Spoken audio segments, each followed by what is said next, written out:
Santa Cruz full carbon frame, full suspension. Yan po, napakaganda.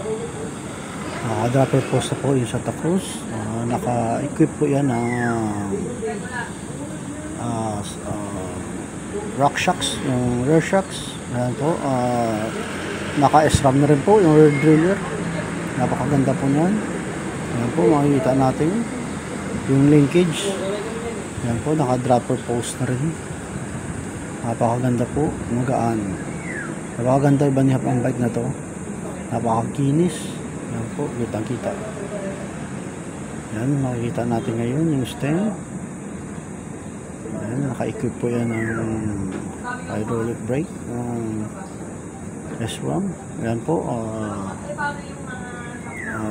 pike na rock shocks. Santa Cruz full carbon, full suspension. Napakaganda po yung bike na to. Napakagani ba niya? Maganda sa trail. Yan po, makita nyo naman, napakaganda ng design. 12 speed na po yan ng SRAM. Yan po, napakaganda, napakagaan. Thank you.